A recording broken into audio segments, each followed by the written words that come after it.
हम डेरा दिए रहने के लिए अपना एनजीओ को लगे हमरा जेल भेज दिया जाए, ये कहाँ के नियम है?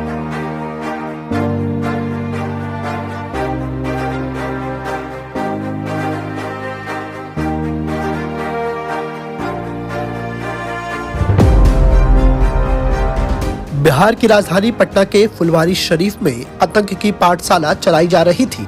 आपको बता दें कि मार्शल आर्ट व शारीरिक शिक्षा के नाम पर देश विरोधी अस्त्र शस्त्र चलाने की ट्रेनिंग दी जा रही थी। इसी बीच इस मामले में प्रतिबंधित कट्टरपंथी संगठन सिमी के पूर्व सदस्य अतहर परवेज और झारखंड पुलिस के रिटायर्ड दरोगा मोहम्मद जलालुद्दीन को गिरफ्तार कर लिया गया है। बता दें कि ये दोनों फिलहाल पॉपुलर फ्रंट ऑफ इंडिया यानी कि PFI व social democratic party of India SDPI के सक्रिय सदस्य हैं। दरअसल इनके पास से PFI का झंडा, पंपलेट, बुकलेट व गुप्त दस्तावेज के साथ ही 2047 तक भारत को इस्लामिक राष्ट्र बनाने के लिए मुहिम चलाने से जुड़े दस्तावेज भी मिले हैं। देश की इंटेलिजेंस एजेंसियों के द्वारा इनपुट मिलने के बाद पुलिस टीम कुछ दिन पहले ही हरकत में आ चुकी है। बीते सोमवार की रात पुलिस ने बड़े ही गुप्त ढंग से दोनों को गिरफ्तार कर लिया था, जिसके बाद पुलिस ने दो लोगों को पहले पूछताछ के लिए हिरासत में लिया, फिर 2 दिनों के बाद मकान मालिक जलालुद्दीन को बॉन्ड पर छोड़ दिया। NIA और ATS के अधिकारियों ने पूछताछ कर IB द्वारा दी गई जानकारी का मिलान कराया। बताया ये भी गया कि दिल्ली IB द्वारा दिए गए इनपुट का मिलान हो गया है। यहाँ कार्यालय में केरला से लोग आकर प्रशिक्षण लेते थे, तो वहीं पुलिस ने मकान मालिक जलालुद्दीन को भी गिरफ्तार कर लिया। IB और अन्य एजेंसी ने पुलिस को सूचना मिली थी कि अतहर परवेज नाम का एक शख्स रिटायर्ड दरोगा मोहम्मद जलालुद्दीन के घर में कार्यालय खोलकर देश विरोधी गतिविधियां चला रहा है। इतना ही नहीं, वह युवाओं को फौज की तैयारी भी कराता था।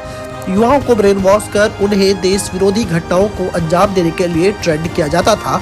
उसके यहाँ प्रशिक्षण लेने के लिए झारखंड और बंगाल तक के लोग आते थे। इससे पहले भी पटना के फुलवारी शरीफ में आतंकी संगठनों से जुड़े कुछ लोगों की गिरफ्तारी हुई थी। इस मामले को लेकर SSP मनीष कुमार ने बताया कि सिमी के पूर्व सदस्य अतहर परवेज और झारखंड पुलिस के रिटायर्ड दरोगा मोहम्मद जलालुद्दीन के खाते में करोड़ों रुपए विदेशों से आने की जानकारी मिली है, यानी कि टेरर फंडिंग की जा रही थी। पुलिस को इनके पास से 14 लाख, 30 लाख और 40 लाख रुपए के ट्रांजैक्शन का भी प्रमाण मिला है।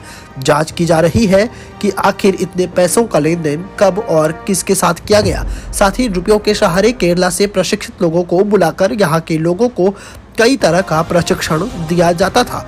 विदेशों से आए अवैध धन के माध्यम से अतहर परवेज और रिटायर्ड दरोगा जलालुद्दीन खान ने करोड़ों की संपत्ति भी बनाई है। फिलहाल पूरी टीम जांच में जुट गई है। प्राप्त हो रही थी कि नया टोला नहर पे एक पर्टिकुलर मकान में कुछ लोगों के द्वारा देश विरोधी और विशेषकर समुदाय विरोधी कार्य किया जा रहा है। हमें सूचना प्राप्त हो रही थी और हम सूचना का सत्यापन एजेंसी से करा रहे थे। तभी 11/7/2022 को हमें एग्जैक्ट और पिन पॉइंट इन्फॉर्मेशन मिला कि वहाँ पे अहमद पैलेस पे, ईसोपुर में नहर के पास अहमद पैलेस में ऊपरी मंजिल पर पिछले 2 महीने से ऐसी एक्टिविटी चल रही है जिसका कोई नाम नहीं है, जिसमें दूसरे राज्यों से लोग आ रहे हैं। जो लोग आ रहे हैं बहुत ही संदेहास्पद आ रहे हैं। इवन कुछ लोगों को हम लोगों ने टेक्निकली और साइंटिफिकली चेक कराया, तो वो लोग नाम बदल करके, एयर टिकट नाम बदल करके होटल में रुकना, ये सब कर रहे थे। हम लोगों ने टेक्निकल इंफॉर्मेशन से, हमारे पास जो टेक्नोलॉजी और साइंटिफिक इन्वेस्टिगेशन है उससे प्रूफ कराया, और 11 तारीख को हम लोगों ने रात में रेड किया तो वहाँ पे 2 व्यक्ति मिले जिनका घर था मोहम्मद जलालुद्दीन, जो रिटायर्ड सब इंस्पेक्टर हैं झारखंड पुलिस से, और अतहर परवेज, जिसके बारे में अभी तक जो सूचना प्राप्त हुई है वो सिमी के पूर्व सदस्य रहे हैं।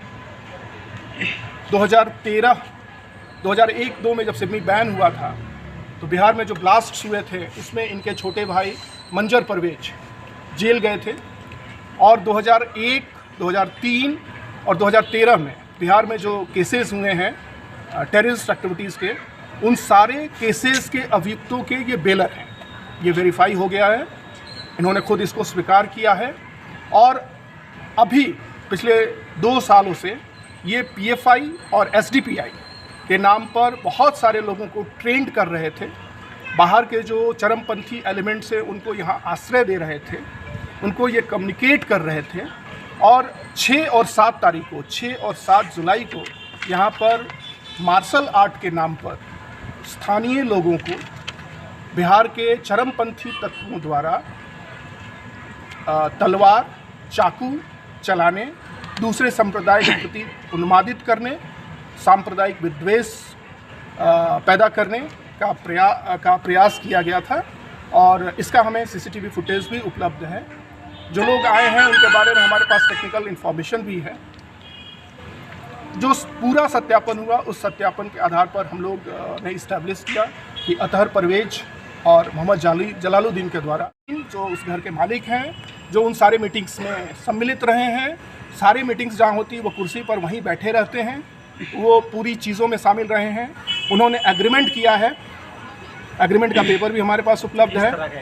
एग्रीमेंट उन्होंने किया है कि मैं अतहर परवेज के साथ, अतहर परवेज के बारे में कम से कम पूरा फुलवारी शरीफ जानता है क्या बैकग्राउंड है, अतहर परवेज से 16,000 रुपये में उस बिल्डिंग को किराए पे दे रहा हूँ। मकसद क्या है क्लियर नहीं है।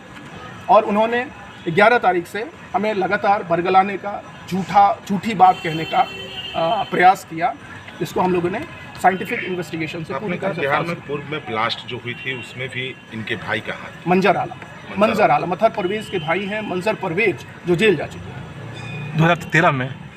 2001 की वो तो जेल में या बाहर है सर? समोते बाहर नहीं, 2013 में नहीं। और क्या इनका कुछ मेन मकसद क्या था सर? रेप केस में किया है मेन मकसद क्या 2001 था? में। इनका मकसद था एक संप्रदाय में, इंडिया विजन 2047